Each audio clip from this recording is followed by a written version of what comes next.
Welcome to A-Level Physics and Mathematics. In this session, we will discuss about translational or rotational motion as well as translational or linear as well as rotational motion of an object. So let's see first translational or a linear motion of an object.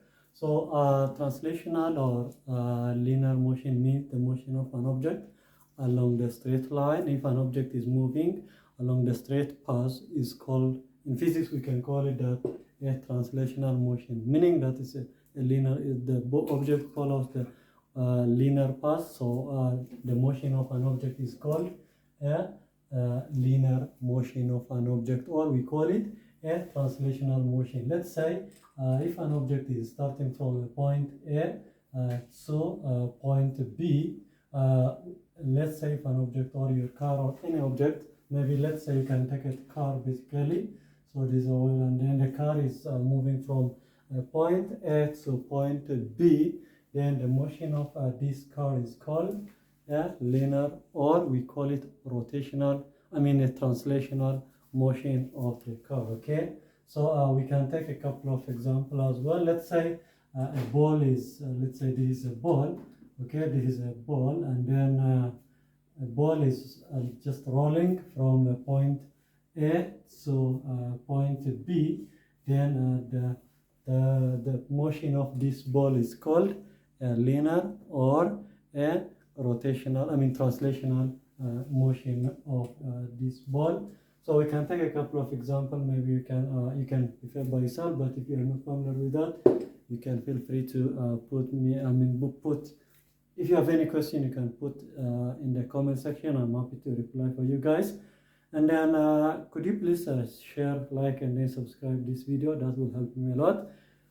So yeah, that's all about linear or translational motion. Okay, next guys, rotational motion means, so rotational motion of an object is the motion of an object along the fixed axis or along the rigid body. We can say that rotational motion is a motion of an object along the axis of rotation. So let's say you have a kind of tire, or you can take a wheelbarrow as well. Let's say this is a wheelbarrow.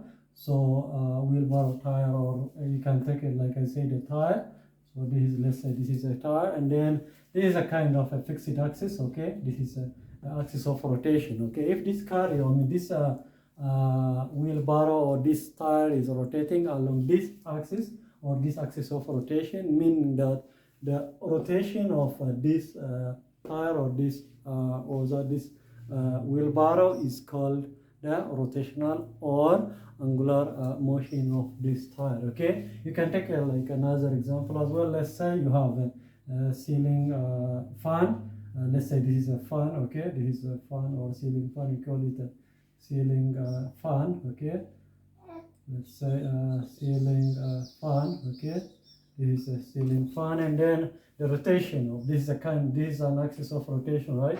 Or maybe it will rotate to like clockwise or anti-clockwise, but the rotation of this this ceiling fan is called the motion of this ceiling fan is called rotational motion of an object. Okay, that's a basic difference between linear as well as rotational motion. Just to recap for you guys, rotational motion means a motion of an object along the fixed axis or along the rigid body. Okay, and then meaning that there is a kind of axis of rotation. Okay, if something is spinning, okay, something is spinning along the fixed axis or along the axis of rotation, we call it rotational motion. Another way, a linear or a translational motion means a motion of an object along the straight path. Okay, we can say it's a straight path or the straight path, or basically, let's say if a car is or an object is starting from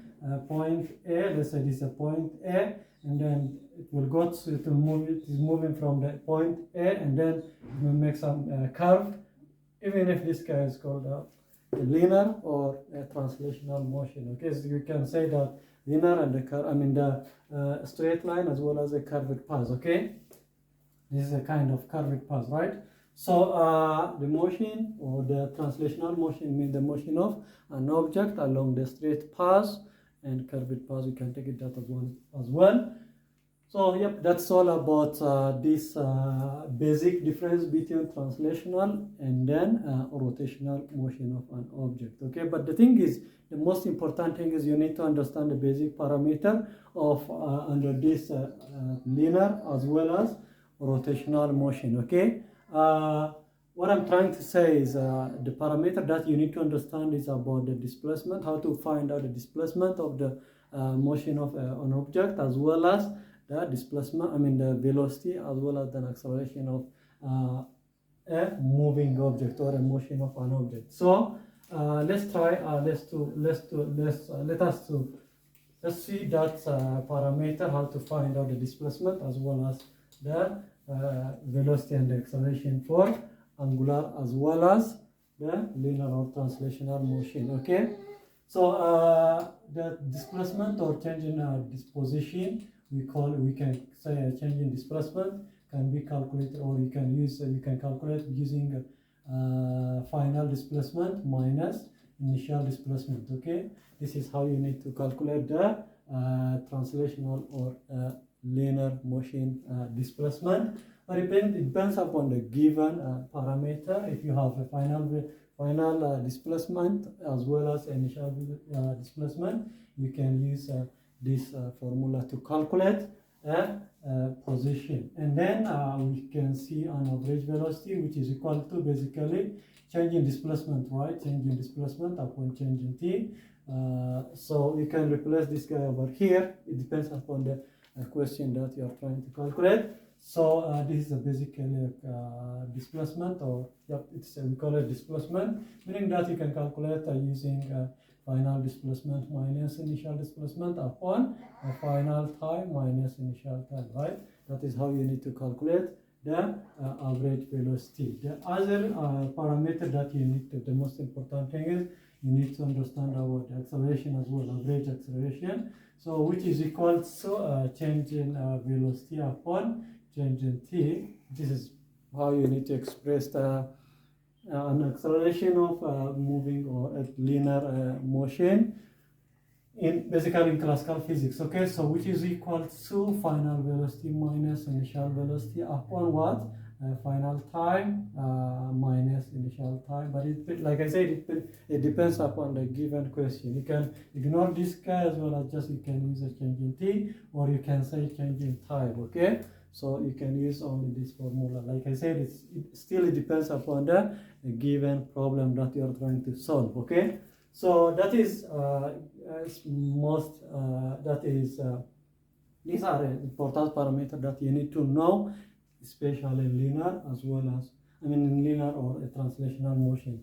Other parameter that you need to know is a kinematics equation for this linear or translational motion. So what I'm trying to say is, let's say final velocity you can calculate by using initial velocity plus an acceleration time. Okay, you can calculate using this formula, or final velocity is equal to initial velocity plus an acceleration time. Okay, and then the other parameter you need to, the other physical quantity is called displacement or position, which is equal to initial velocity plus initial velocity time plus what? Plus 1 upon 2 and acceleration time t square, right? Time t square.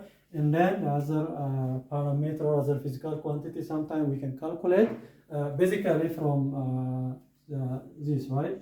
Time from, we know that time is equal to, we can derive from this equation, time is equal to final velocity minus initial velocity upon what? Acceleration, right? And then change in position is equal to, as we know that final velocity minus plus initial velocity upon what? To time t. From this equation, basically this whole equation is what I'm trying to say. This whole equation is if an acceleration of an object is a constant, you can calculate, you can use this formula. So Using this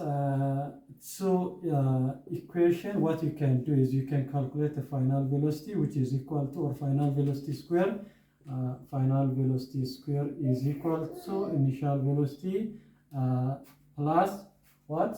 So acceleration time, change in time. Okay, meaning that you can replace this guy in this place. Okay, and you can plug this equation over here, and then you can calculate. You can get this equation, which is final velocity square is equal to. You can get a final. You can get a final velocity square is equal to initial velocity plus time acceleration, or which is basically acceleration time right? No, it's not time. It's supposed to be change in t, right? I mean change in position, okay? Which is a displacement of given.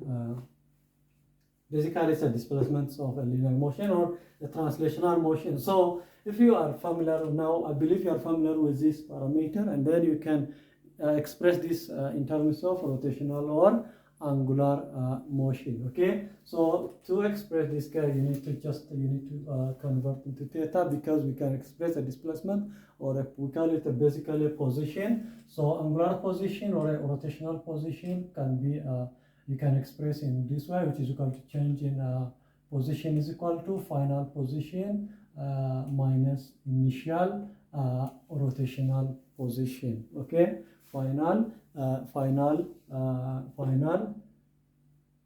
rotational position minus initial rotational position. Okay, to calculate the average velocity, which is basically angular velocity, right?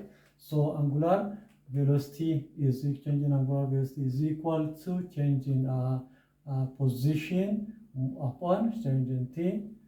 That's it. And then you can, like I said, you can replace this guy over here, which is basically change in final. I mean, it's not change initial final velocity, final position minus initial position upon time, or final time minus initial time. Okay, you can calculate using this formula. Like I said before, it depends upon the given question. So if you have a final